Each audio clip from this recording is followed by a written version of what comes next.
দুৱাৰদলিত Sudhakantha doctor Bhupen হাজৰিকাৰ জন্ম শতবৰ্ষ অনুষ্ঠান ভাৰত ৰত্ন ডক্টৰ ভূপেন হাজৰিকা এক সত্তা এক অনুষ্ঠান সুধাকণ্ঠ ডক্টৰ ভূপেন হাজৰিকা যাৰ কণ্ঠ গীত সৃষ্টিয়ে জাগ্ৰত কৰে সমগ্ৰ দেশবাসীক সেই সুধাকণ্ঠৰ জন্ম শতবাৰ্ষিকী অনুষ্ঠানক এক দৃষ্টান্তলৈ পৰিণত কৰিবলৈ তৎপৰ ৰাজ্য চৰকাৰৰ উদ্যোগত খানাপাৰাত অতি আড়ম্বৰপূৰ্ণভাৱে পালন কৰা হ'ব ডক্টৰ ভূপেন হাজৰিকাৰ জন্ম শতবাৰ্ষিকী য'ত উপস্থিত থাকিব দেশৰ প্ৰধানমন্ত্ৰী নৰেন্দ্ৰ মোদী এই অনুষ্ঠানক লৈ এতিয়া ব্যস্ত শিল্পী ব্যস্ত চৰকাৰ 8 ছেপ্টেম্বৰত হ'বলগীয়া অনুষ্ঠানৰ অন্যতম আকৰ্ষণ হ'ব ডক্টৰ ভূপেন হাজৰিকাই কণ্ঠদান কৰা কিছু বিশেষ গীতৰ বিশেষ পৰিৱেশন আৰম্ভ কৰিম অসম আমাৰ ৰূপহী গুণৰো নাই শেষ তাৰ পিছত কুসুম্বৰ পুত্ৰ শ্ৰী শংকৰ গুৰুৱে ধৰিছিল নামৰে টান অগ্নিযুগৰ ফিৰিঙতি মই সাগৰ সংগমত কটনা সাঁতৰিলো কত জোৱানৰ মৃত্যু হ'ল দিল হুম হুম কৰে হেহে ঢোলে ডগৰে আমি অসমীয়া নহওঁ দুখীয়া বিস্তাৰহে অপাৰ অৰুণ কিৰণ চিৰকি ভূষণ যিটো অৰুণাচলৰ বাবে লিখা আমি এক যাযাবৰ প্ৰচণ্ড ধুমুহাই আবৃত্তি মহাবাহু ব্ৰহ্মপুত্ৰ মহামিলন মানুহে মানুহৰ বাবে শেষত we are the same boat brother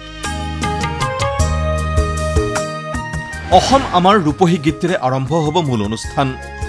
সুধাকণ্ঠৰ বচা বচা 14টা বিশেষ গীত একেলগে সন্নিবিষ্ট কৰি পৰিৱেশন কৰিব শিল্পীসকলে এই বিশেষ গীতক লৈ এতিয়া দিনে ৰাতিয়ে চলিছে কাম গীতকেইটা মঞ্চত একেলগে পৰিৱেশন কৰিব ৰাজ্যৰ জ্যেষ্ঠ কনিষ্ঠ প্ৰায় 1000 গৰাকী কণ্ঠশিল্পীয়ে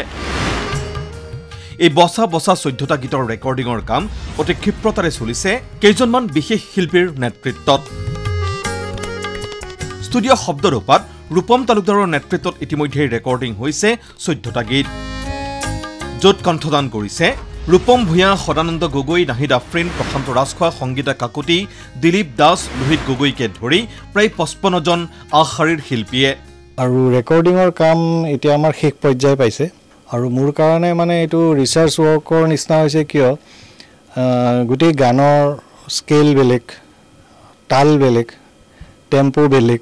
গতিকে ইটো গানৰ পৰা সিটো গান আহোঁতে যাতে একো মানে জাৰ্ক নহয় বা হঠাৎ যাতে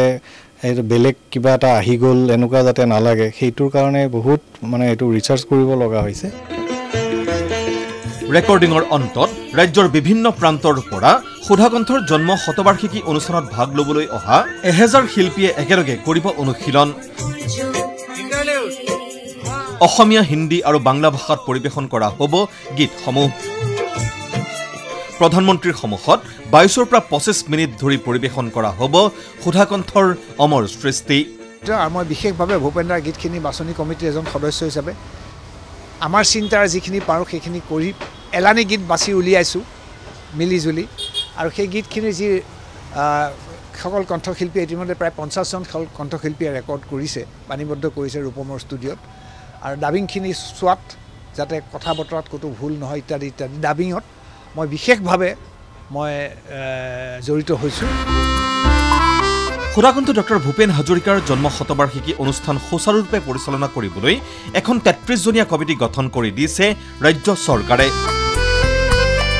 যাৰ নেতৃত্বত ষ্টুডিঅ' শব্দৰূপাত 55 গৰাকী শিল্পীয়ে বাণীবদ্ধ কৰিছে ডক্টৰ ভূপেন হাজৰিকাৰ সেই অমৰ 14টা গীত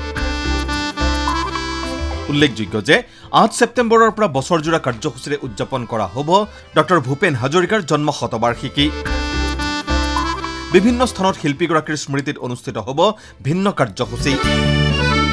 যাৰ বাবে ইতিমধ্যে ব্যৱস্থা গ্ৰহণ কৰিছে ৰাজ্য চৰকাৰৰ সাংস্কৃতিক বিভাগে ভিডিঅ' জাৰ্নেলিষ্ট হৰি বড়োৰ সৈতে বিৰোধপল খেনচোৱাৰ ৰিপৰ্ট ND24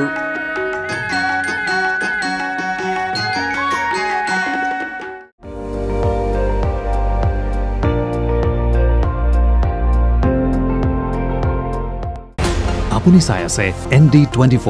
সৰ্বশ্ৰেষ্ঠ নহয় সৰ্বোত্তমৰ দৌৰ